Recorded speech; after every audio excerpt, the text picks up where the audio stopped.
one. Good afternoon and welcome to Lunchtime Coaching. My name is Kim Britz, leadership coach, trainer, international leadership facilitator, and host of the Lunchtime series, where we add value to people's lives happening every day at 12 o'clock on ebizradio.com.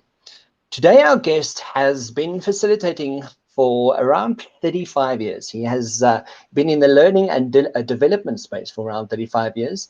And he currently runs his own business all the way from Canada. Please welcome to the show, Mr. Barry Davis. Hello, Barry. How are you doing?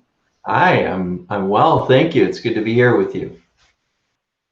Thank you for making the time for us today. I'm so glad that we could actually catch up and do this. You and I met on one of the programs you were running. You were doing some free interventions around habits, and then we sort of caught up on that. And it's a fantastic way of getting your brain on board with what habit looks like. But don't you want to take us through a bit of, or preface just who you are? Tell us more about your experiences and your where you actually come from, and then what we're going to be talking about today. Sure. Well, thank you. So I do have a coaching and consulting and training company in Regina, Saskatchewan, Canada. So it's in the prairies of Canada, and I've lived here all my life. And so it's exciting for me to be speaking to you from Africa. And so my career goes back a fair ways. I'll tell you what the roots of how I got into the business, which is a bit strange, I think. So I was in the real estate business back in the 80s, and I was at a commercial real estate conference, and the instructor asked the people in the group to come back the next day and give presentations on how the answers to these commercial real estate problems that they gave us. And so I had always been terrified of standing in front of a group. So I didn't actually have to go up and speak the next day, but I went home to my wife and I said, I've got to deal with this fear of speaking, because I'd had it since I was in grade 3. So I took a Dale Carnegie course, which is, I know when I was involved in it back in the 80s, was available in 72 countries. And so I went through this course and really helped me to deal with that fear of speaking. And they approached me as I partway through the program and asked me if I wanted to be an instructor for the Dale Carnegie course. And of course, I thought they were crazy, because my confidence still wasn't that high at that point. But I actually took over the management of our southern area of our province for that company in a few months, and I became an instructor and was with them for 7 years, and that was really the start of my career in the training business. So it came out of a real genuine need I needed some help, and so since then I've been working with people, with First Nation people, with people in government, private sector, all kinds of different organizations, and helping them to develop themselves over the years. So it's been fun. I still enjoy it as much as I ever have. So amazing, yes. So I mean, that sort of sparks the love for being able to share. And also, I think once you become specifically in training, there has to be a love for it for you to, because training can be exhausting. It can really take its toll. But you find when people have that love for training, they really embrace the efforts that they put into it. But from going from that, you've essentially created what you have today, called the Human Side. Don't you want to tell us more about the business and sort of the expertise that you've really focused on in your business? Sure. So several years ago, I decided to create this new company, the Human Side. I had different iterations of businesses in the training business before. But I wanted to brand this one called The Human Side because really that's what I deal with. I work with a lot of tech organizations. As you noticed in us getting set up technically today on our conversations, that's not my forte. So I wanted to call it The Human Side because it really does take care of the human side of business, of human resources. And so basically what I've done is focus on all of those interpersonal aspects of running a business or people's development, whether they're in a business or not. So the primary focuses that I've taken over the last number of years have been on training trainers. So I was asked many years ago to um, take over a train the trainer program for one of our crown or government utilities. And since then, I think that was about 25 years ago, 25 years ago. And since then, I've been running train the trainer sessions. Of course, it looks a little bit different now with our COVID concerns and so on. So, but still, we need to train other people in how to do training throughout organizations. So usually that's best focused for someone who's inside an organization who's been tasked to train their peers on a certain matter, usually something technical or whatever. So I am there to help them to learn how to train each other and the fundamentals of that kind of work.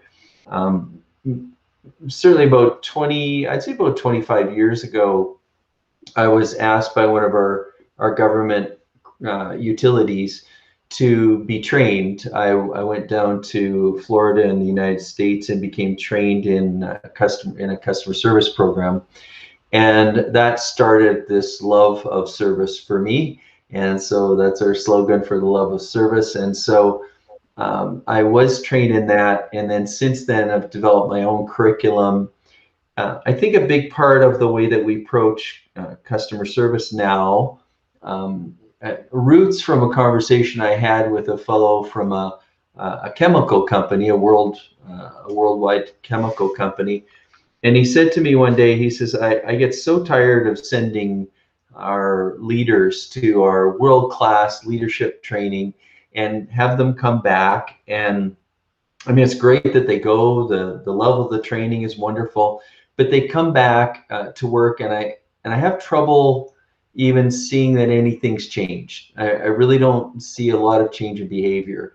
And so that frustrates me. So that was I'd say about 3 years ago. And at that point, I thought, I really do think that we've got a significant concern in our industry in learning and development, where our results are not necessarily designed to be sustained over time.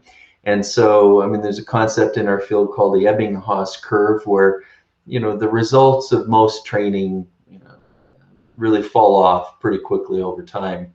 So I put a fair bit of effort into researching and ideation with our clients to come up with different ways that we could take the learning that people were experiencing and extend it out so that it stays top of mind over a long period of time and becomes really a habit. So what we've built is quite a number of different tools for making sure that that people apply what's in the development and then sustain that learning over time.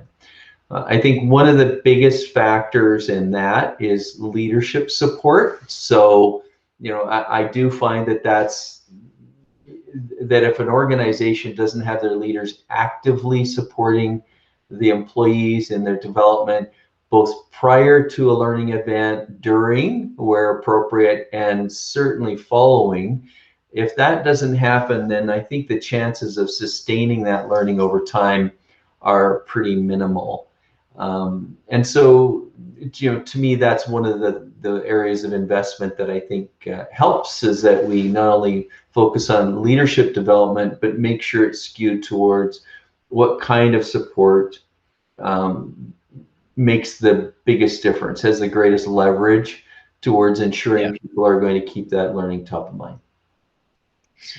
So yeah, I mean, from facilitating leadership programs as well, from my side, it's so important that there's a process that they go through of support on long-term basis, Yes. Yeah. because from a behavioral learning perspective, it's what I do find very often is people have good book knowledge.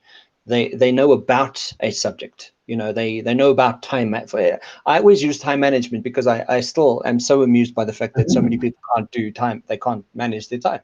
So they know about time management. They know that leaders should lead. They know that they shouldn't micromanage. But the case is, like, when do you get down to the level of the actioning? When is the book knowledge supported by the actual behavior of what it is? And that's, to me, really interesting. But one of the things that you have such a love for is customer service. Don't you want to give us some insight on this? Because why is it important? Because from a South African perspective, and for many countries in the world, I know you and I chatted about this. Some countries don't consider it as important, but I know that in our economy, in our day-to-day business, we consider customer service as an extremely important thing.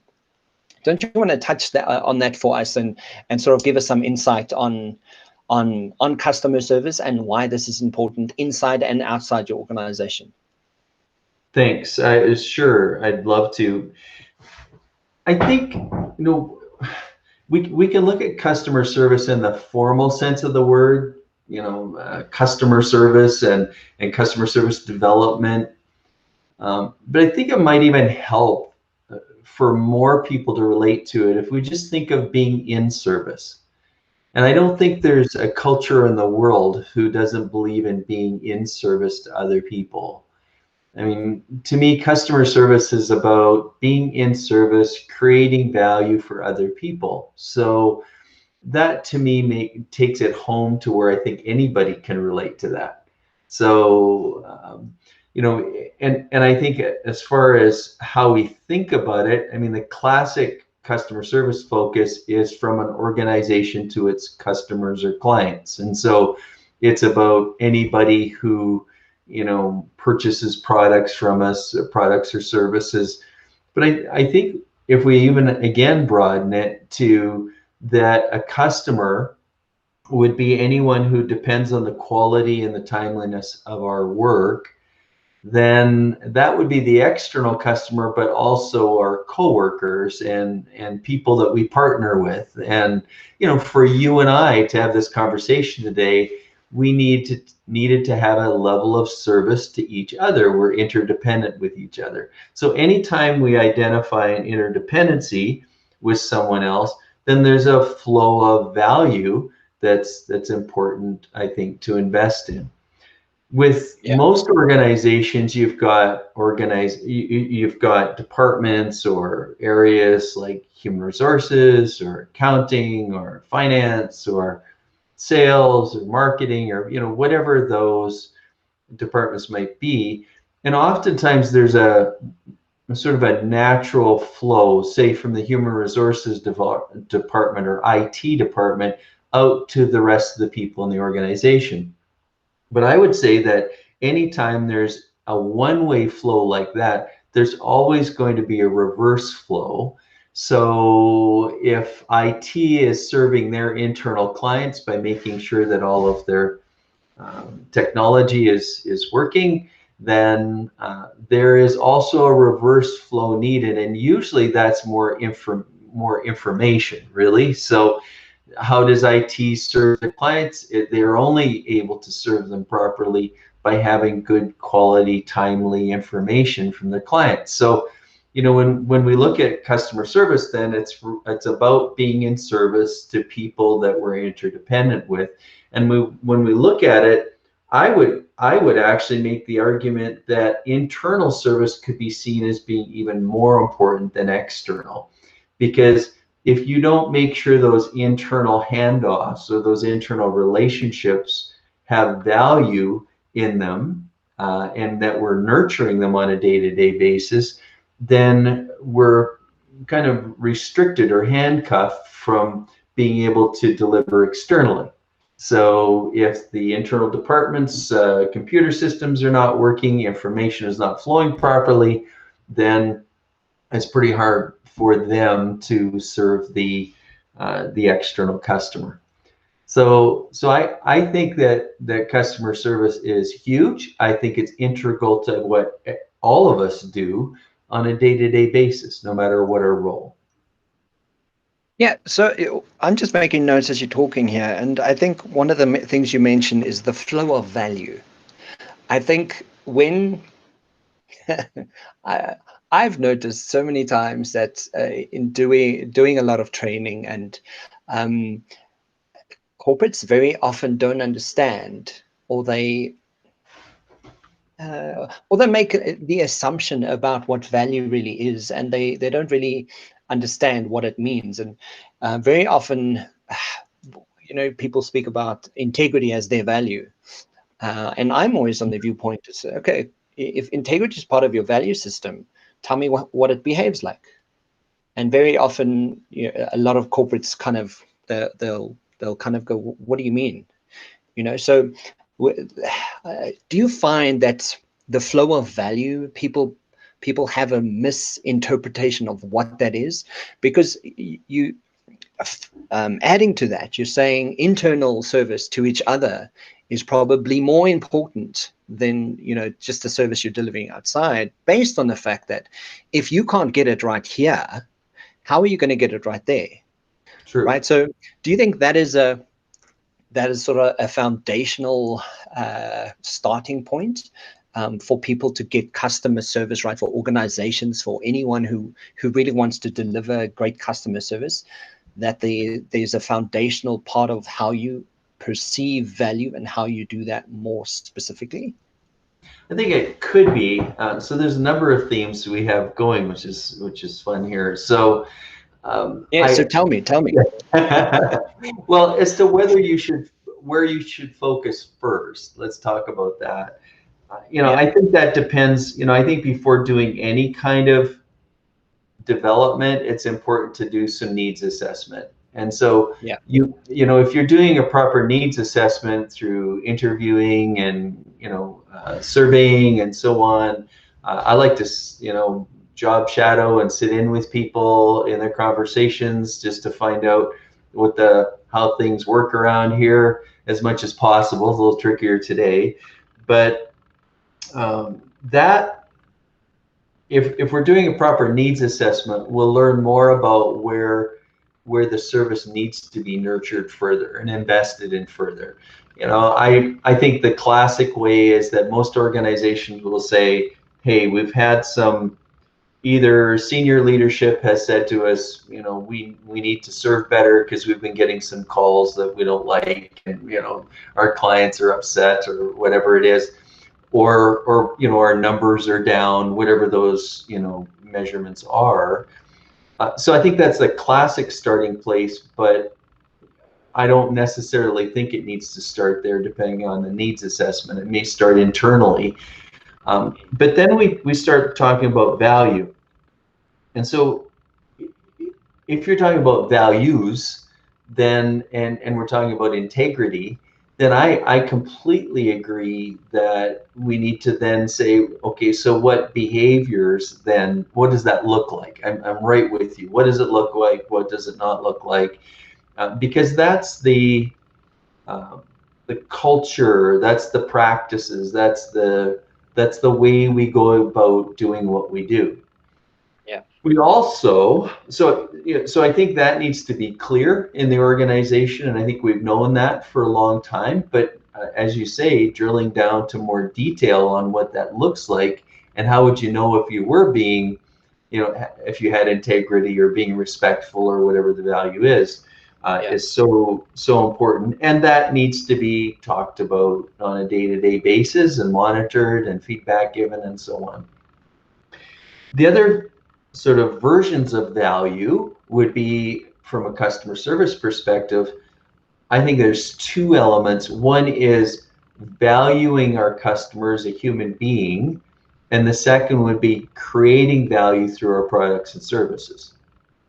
So, Yeah. so for let's take the IT department again. We're creating value to the departments in the organization by making sure that they're up and running and making sure that they're secure. And that creates value, because then that allows those internal departments to function freely and securely and so on, right? So that's a creation of value through products and services. But so in customer service, we talk about the balance of focus on people and tasks. And so in an IT area, normally, if we look at um, what people's natural inclinations are in IT organizations or tech organizations, we find that usually the vast majority of people are more task focused, right? I mean, they're more to the point. That's their style. That's their strength. Yeah. At the same time, there is no role in an organization that shouldn't have a balance of both the tech side and the people side.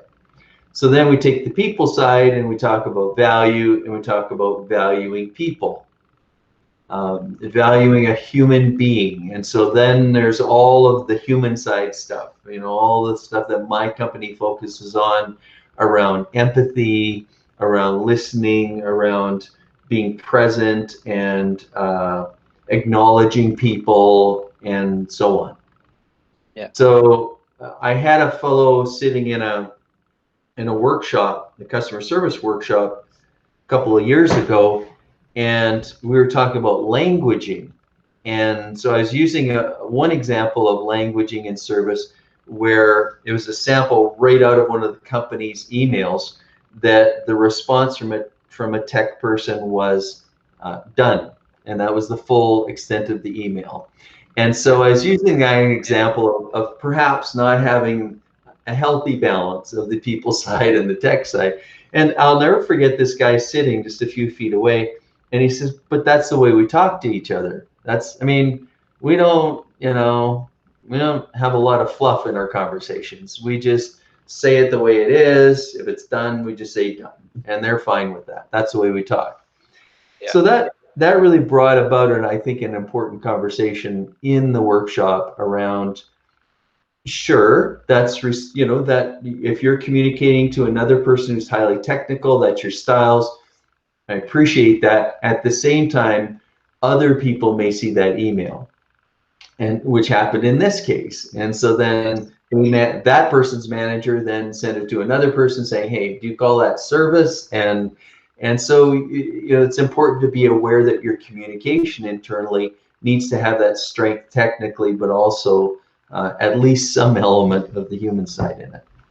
Yeah. Yeah. So, I mean, that's such an interesting point, because the very next thing that, part of the questions that we have is, what are the signs? What are the signs that we have to look out for to tell us that we actually need customer service?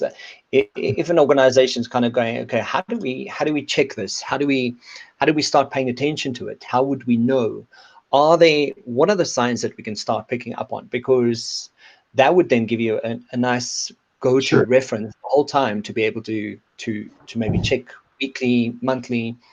What are those signs? Yeah, so inside the organization, some of the signs might be a restriction of the flow of information. Maybe you're frustrated by getting timely, accurate information from other departments.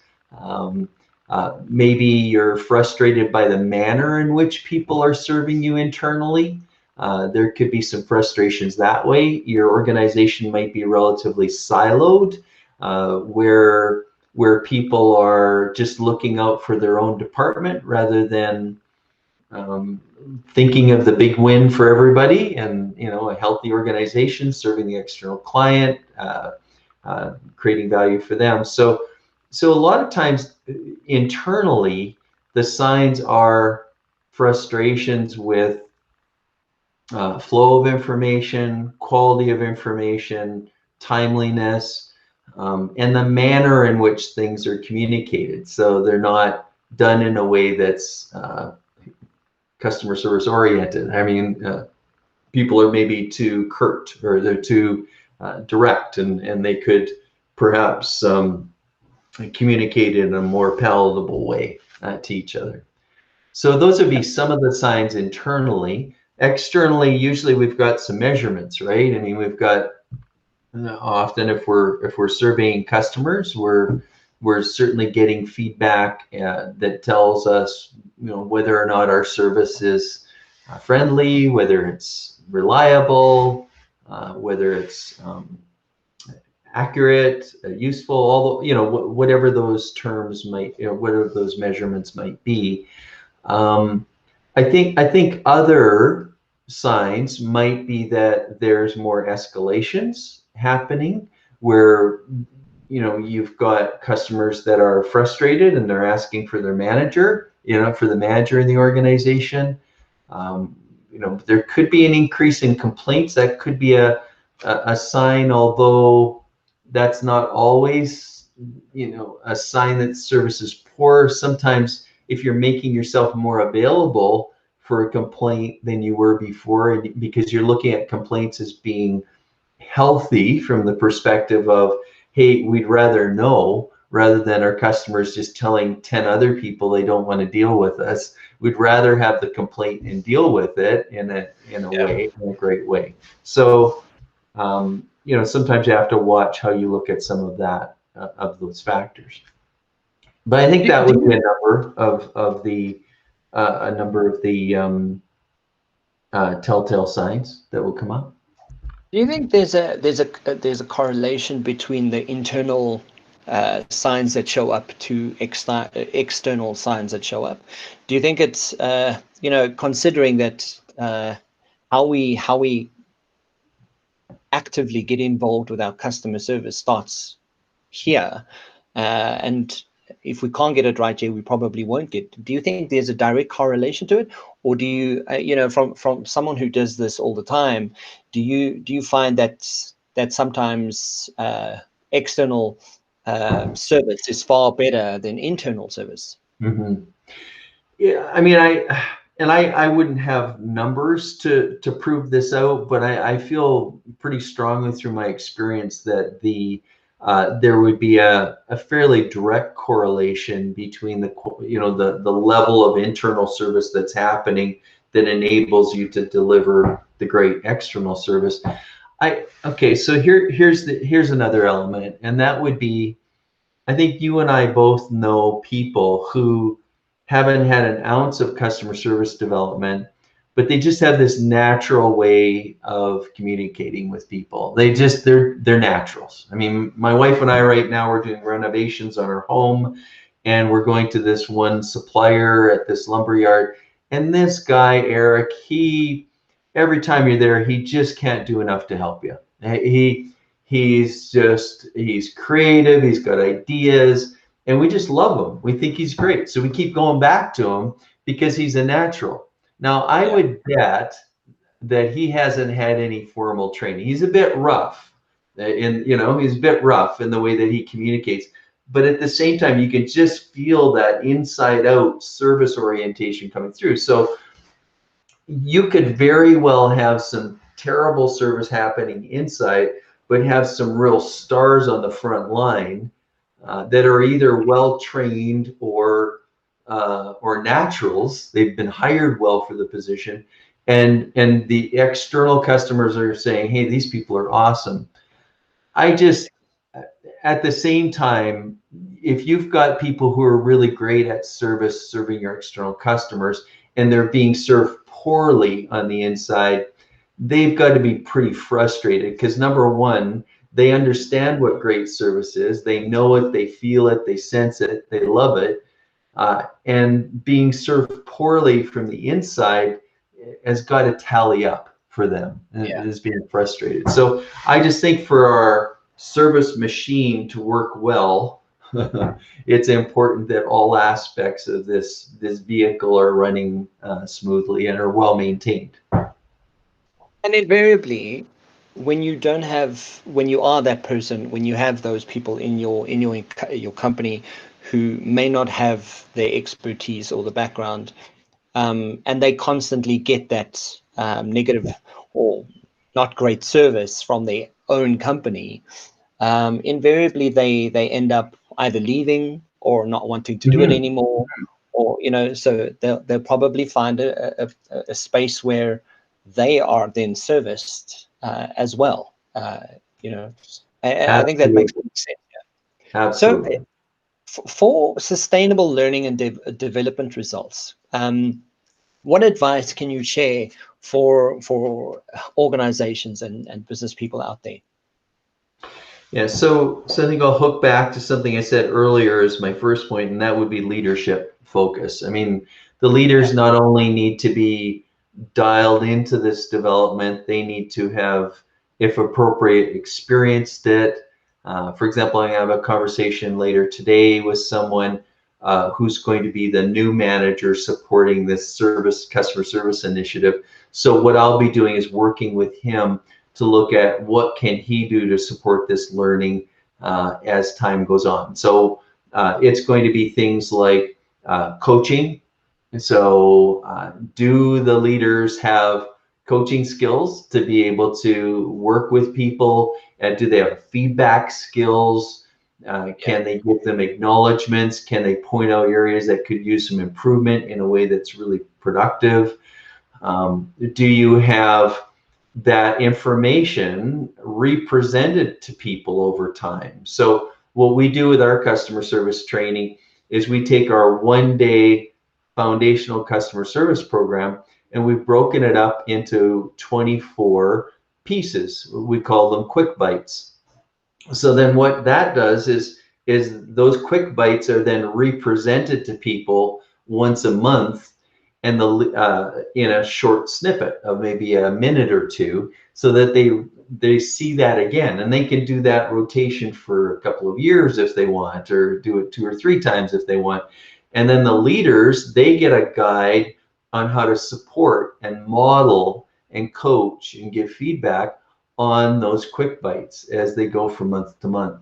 So, yeah, and then there's job reference cards. There's maybe a morning service minute reminder, just as you might have a safety minute at the beginning of a day for an organization. You might have a service minute where people review some things that are important. You can have facilitated reviews ongoing to see how people are doing.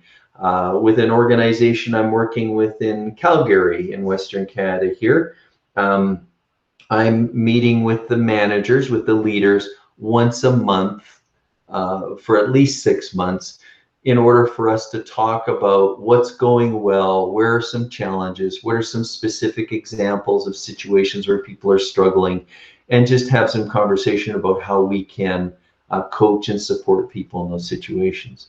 So I think those yeah. are a number of the elements that can make a real difference for people. Yeah, and I love the fact that you also emphasize the leadership, that sort of the entry point here, because uh, uh, we've and I think it's slowly changing, but having been in training in South Africa for quite some time now, um, I've also noticed that very often people kind of go, okay, well, those my people need training. They need Right. training, and they kind of don't take on the responsibility of how the training is rolled out and supported and instilled and reinvigorated. So that's I love that entry point into the importance of the leadership taking on the role. But last question is, give us some tips on how to deal with an irritating customer. Well, I'd say Because I that mean, sometimes customers are really just irritating, right? let's wrap it up with some fun, right? So, Yeah, and I mean, what's irritating or what's difficult? The definition of that is going to vary for different people. Yeah, I mean, you might have a customer service representative that's very direct, and so irritating might be they have somebody who just talks on and on and on, and so it's frustrating for them that way. So yeah, I think a great deal of what's important is self-awareness, being aware of ourselves, and especially behaviors that might, as I might call, push our buttons, or we might find irritating. So we call it a concept called staying on the bridge. It's if we're standing on a bridge looking at someone in the water that's struggling, then the question is, how do we help them? We help them most effectively from the bridge, not in the water with them. So if the water represents emotions, Yes. then the customer's struggling in the water, the last thing we want to do is get drawn in the water with them. So to stay on the bridge, we need to stay calm and professional and objective. And that helps us to leave that day with a lot more energy rather than being drawn into the emotion. So for one thing, it's important for us to be aware of the kinds of behaviors that can get to us, that can irritate us, and then come up with strategies for having us stay on the bridge and stay calm. I often teach a skill by a Canadian author, Eckhart Tolle, and he Yes. wrote in his book, The Power of Now. Yeah. And it's a technique for calming our state. So here's my tip, and that would be that if you want to instantaneously calm yourself, counting to 10 or things like that is nice. Taking a lot of deep breaths is nice, but it's not fast. So if you're on Yes. that call with that person or talking to somebody who's pushing your buttons and you need to calm yourself, you may just notice the feeling in your hands, let's say, Yeah. the feeling of your physiology. When you direct your attention to the feeling in your hands and don't analyze it, then what happens is your brain is only focused on that and not on what's irritating you about the person. Okay. So when that happens, it calms your state, right? And it allows that all that tension to just go. The cortisol just kind of it's less powerful on your system right now. And so Yeah. then your system calms. Now you have the opportunity to ask yourself a question. And you can do this in a flash. If you're talking to somebody, calm your state, boom, ask the question, how can I work with this person respectfully right now? When you ask that question, boom, it's in your mind. Right now I'm in a better place to respond to that person rather than why do I have to deal with this, fill in the blank, okay? Whatever we might say to ourselves. So yeah, So the I think technique that's is a big part of it, and how do I deal with them respectfully or empathetically or whatever it might be. so it's literally think about the feeling in your hands. Yeah, yeah. Don't analyze it, just notice. So I often tell people Okay. about this in traffic too, right? So if you're driving your car and you're irritated about somebody cuts you off, if you don't want that person to control your life for the next few minutes, you may just notice the feeling in your hands for a split second, calms your state, and then go, okay, what's important right now? Safely getting to my destination. So calm yourself, ask yourself a healthy question, which then drives the focus in your brain properly. I love that. I love, like the wanting to add value on the show like this is that's what the aim is, right? And that's Good. like such a practical thing that we could do. So thank you for that. I think that's such a brilliant tip. So Barry, if we want to get hold of you, because I know that you do a lot of online work, Yes. obviously COVID Mhm. allows that for us to do that now. If we want Sure. to get hold of you, how do we do that, and where do we go? Sure. Probably the easiest way is to go to our one way is to go to the website at the human side, thehumансide.ca, Yeah. or email me at Barry, Barry, at thehumансide.ca. I can give you a phone number. Does it translate okay overseas? Those are probably the easiest ways for you to reach me. So, I mean, I've got all the details. So sure. guys, obviously, all the details that we've spoken about today will be in the Okay. description boxes below, and that will be shared on all the information. Barry, to leave us with your last sentiments of customer service, what would you leave with us today? Well, I would leave us with this notion of the love of service. We live in a very stressful time. Yeah. And I mean, over in North America right now, we have an election just about to happen, and there's all kinds of tumult going on. We have COVID infections ramping up around the world in many areas. And I honestly believe that one of the best ways that we can deal with all these stressors is to lose ourselves in the love of service, to be able to think about other people and not feel sorry for ourselves, but invest ourselves in creating value and valuing other human beings. So I think it's a very worthwhile focus for us. That's amazing. Barry, thank you so much. It's Barry Davis, guys, from the human side. Thank you for chatting to us, Barry, and I look forward to chatting to you more. Like, this is such a great Yeah, conversation, and thank you my for taking pleasure. Thank you very much. chat to you soon. Cheers, man. Bye bye.